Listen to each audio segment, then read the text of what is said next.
Hello, welcome back to the channel. Today I'm going to show you a game that I played yesterday against a candidate master. I am very happy with my result, even though I kind of know I could do better in this game. So, well, without further ado, I will show you the game. I think it's very enjoyable, very positional in a sense, so there will be a lot of explanation along the way. So, okay, let's start. I was white and I played d4 as usually. My opponent played g6, which is often transposing afterwards to King's Indian or something like this. I played e4, simply occupying the center. My opponent played bishop g7, which is a logical follow-up of the g6. I played f4. This is a little greedy.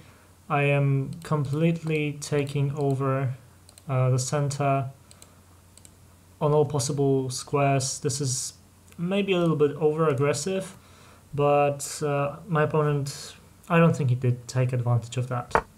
So he played d6, a very logical move, simply restricting some of my center.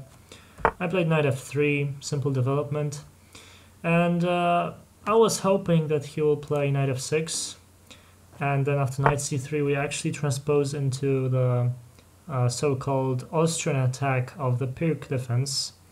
Very interesting opening in which there are many crazy variations, like this one, for instance. If black just castles, then we go e5, and if knight goes back to d7 we go bishop c4, and for instance if c5 is played challenging the center, then we play e6, and say if knight b6 trying to attack our bishop, then we can take on f7 and play h4, sacrificing the piece on c4.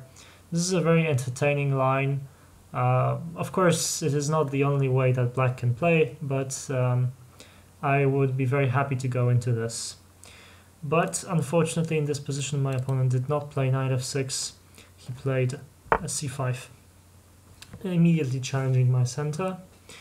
And I was like, well, probably I can advance and simply keep my center, but I decided to exchange that. I thought that maybe if the game is simpler, then my opponent, who is significantly higher rated than me, will maybe have more difficulty beating me. So he played queen a5, very logical. He just wants to get this pawn back, and he does so with check. Of course, if he did play something else like d takes c5, then of course the resulting endgame is a bit worse for him, because this king is stuck in the center and it will take much longer for him to get it to safety. So that's why he played queen a5, and after bishop d2 he took the pawn, and I played knight c3, simply covering the b2 pawn, also developing a piece. So as you can see, I have more pieces developed. But the quality of the bishop on d2 is not very big, and his bishop is very strong, so he has something to speak for. Okay, so he played knight h6, which apparently is not a very good move, but I also did not punish it correctly.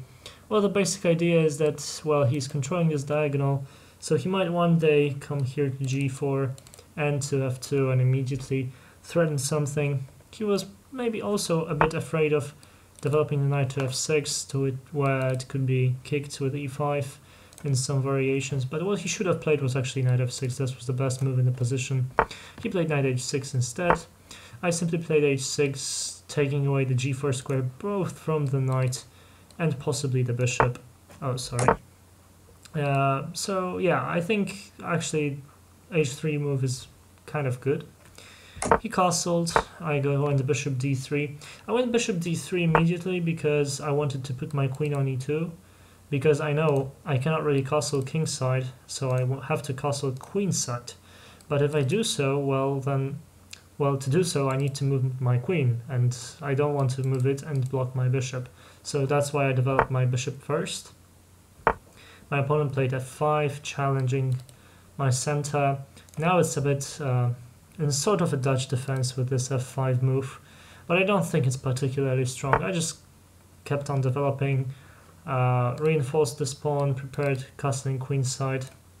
And here my opponent played a6, which I think is not a very strong move, but maybe it was supposed to scare me and maybe make me think that I cannot castle queenside. And in the actual fact, I didn't castle queenside here, I played a3, which is a bit dubious, I have to say, and I didn't like this move, but I was too afraid to go into this castling line, even though I know it was best. He played b5, and now I decided to castle. I know at this point I behaved somewhat illogically, because if you're castled, you don't want to have your pawn on a3. And here actually, well, he could try a move like b4, and if I took this, well, then he will get some play. Of course, this position is still very, very good for me. Still have like dominant position, I have an attacking possibilities with these kind of moves. But you understand that he will also sooner or later get played down the b file and a file, which could be very dangerous. Okay. So, but this didn't happen. He played e6 instead, reinforcing in the center, and I played bishop to e3. Now, why did I play bishop to e3? Well, the big problem about this position is the power of this dark squared bishop.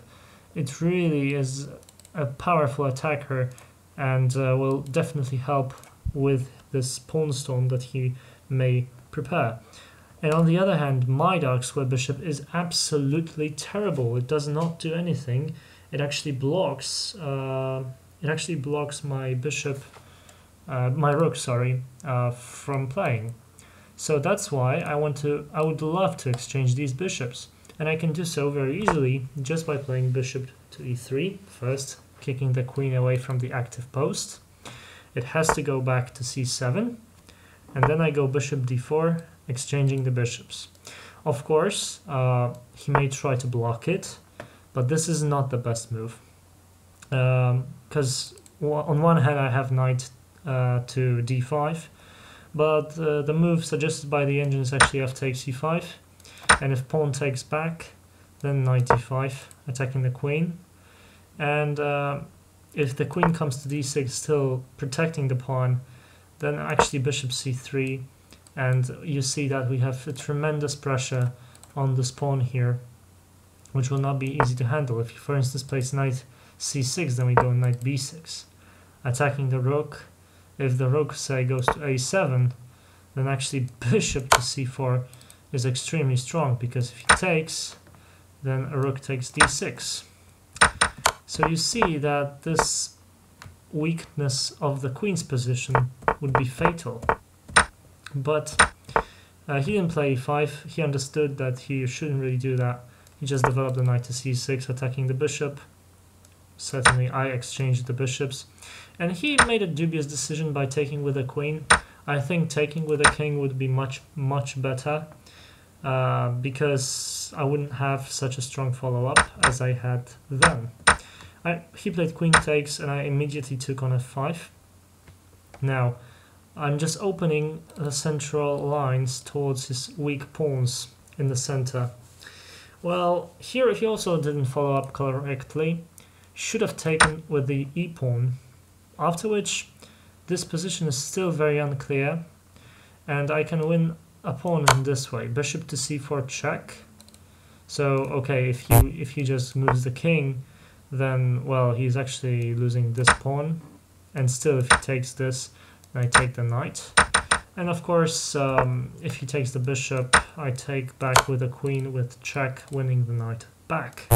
Also this pawn still remains weak, so it will be just very good. So after e takes f5, he took with a knight, thinking that well, perhaps he will defend this, but it was quite easy decision for me to just take the knight off. Of course he took with the e-pawn. If he took with a g-pawn, then actually g4 in some lines. Let's just look at it briefly. Well, of course, first of all, rook takes d6, but also these offensive ideas in the future, like g4, opening the g file, the king and the queen are on g file. Well, very dangerous. So he took with the e-pawn, allowing me to take on d6. So I'm up a pawn.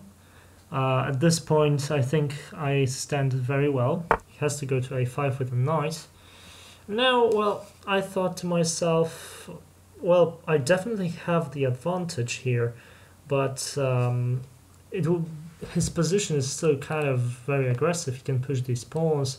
He's got this knight coming. He's still got this queen eyeing here. So it's better to simplify things up and perhaps get the end game where I am a pawn up, and then possibly aim for a win. So I went queen e5, just preparing to exchange queens. I would be very happy if he took my queen, of course, because then my knight comes into the center immediately, simply improving my position. But the other thing is that if he doesn't take my queen, then I actually threaten queen d5 check, winning the rook. So he prevented that with rook to a7. And now what I should have played is probably this queen d5 check, after which if he goes back, simply rook d8, still keeping up the pressure. But I didn't do so, I just wanted to get that endgame. And after king took, I played knight e5. I played knight e5 because I didn't want to play rook d1 and allow knight c4. Even though it's probably still okay, but I simply preferred this knight to stay passive. He went to b7, kicking the rook, and then to c4. I went to d1, still developing. He developed his bishop. I moved here. Now the threat is b4, and if the knight moves, the bishop falls. So he moved the bishop back. b4 nevertheless. Knight retreats. Of course, knight retreats with a threat. So I defended it with g3. And now my opponent played g5, which is, well, a very interesting move. I simply played rook d7 check and king h6, sorry. And here at this point I didn't really know what to do because, well, he's threatening to win a pawn. I thought to myself, maybe I can go rook d6. But I have to say I didn't really like it. The idea of rook d6, even though it's one of the best moves. I play knight d2. Actually, the best move in the position is simply to take the pawn, and if he, for instance, takes back with the king, then he actually runs into trouble of the knight f3 and say rook to a7, and then you win this pawn. And that would be very good for me, actually winning. But I played knight d2, simply defending the pawn, exchanged, and played rook a8. At this point I also thought to myself, well, it would be very nice if he played rook to e8, because now I play rook d6. The knight is pinned, and if he tries to, for instance, go away from the pin and maybe grab the pawns, well, then I could go knight to f3, and suddenly there are very serious threats. He actually has to come back to h6. This is the best move according to the engine. Then I take with us with tempo, and the position is easily winning. Yeah, he didn't play rook e8, he played rook a8. And after rook d6, he of course backed his king up. And I played knight d3. The point of knight d3 is something has to protect this pawn, and I want to activate this knight. But this allowed him a bit too much, I suppose, because after a5, well, okay, I moved my rook attacking his pawn. The problem is that he can take on b4, and after I recapture, he can go rook b1, a1, sorry. Now, I realized that I have to allow him to take this pawn, or even if I go to b2. But I thought to myself, well, if I go to d2 and he goes rook h1, which actually happened, then I go knight f2, defending the pawn, and if he goes rook here, attacking the knight, then I defend it with king d3. And when I saw this position, I thought, well, I'm completely winning. This pawn is dropping, and he basically has no counterplay, so the game is over. But it actually wasn't, because he played rook e1. At this point, I actually couldn't really figure out a winning plan, because I was too afraid to go knight d3. After he goes here, I was supposed to go king f3. After rook takes h3, king g2, rook e3, knight g3, and after knight d4, actually rook here, and that was kind of the point that, well, I had to see this line to really be winning in this position, and I didn't see that. I thought that perhaps if I allow this to be taken, then this pawn will be very quick and might be difficult to stop it with the knights. And on the other hand, he's got a bishop and he can stop two of my pawns on the queen side. That was what I thought. Actually, that's a mistake on my part, because I could have won that game this way. And also, what I was really afraid of, because, okay, you may ask yourselves, well, why bother? Why just not take the pawn? But this actually will lose, or, well, if you play well, maybe you'll draw still after this. But rook takes on e2 is pretty deadly, because if you take back, then the knight comes in and forks the king and the rook. And I was so afraid of this tactic that I was literally stunned. I couldn't really figure out the good way. I also thought maybe king to f3, but it also is not great because of bishop to f7, and currently there is a threat of him giving check and winning this knight. So what I would need to play is knight c3, after which goes knight d4 check, king g2, and, well, now the position is totally equal after bishop c4. The pawn is defended, this pawn will be hunted down, his pieces are very active, whereas mine are not really. So, yeah, I didn't enjoy this line. And it's really a shame that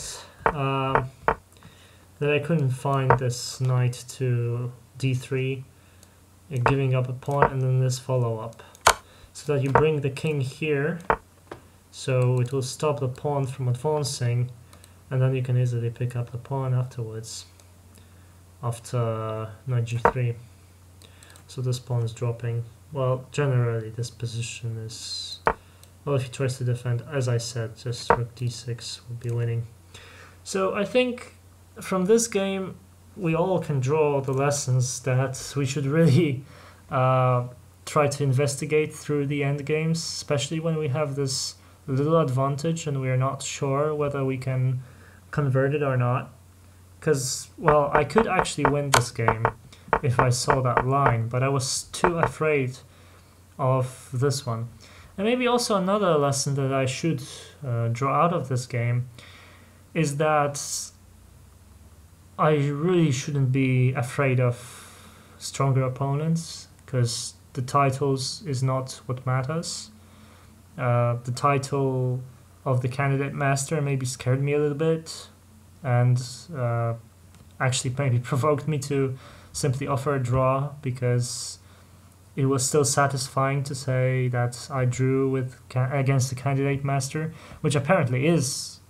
It sounds really great, but, well, it doesn't sound as good as I won against the Candidate Master, which was actually possible.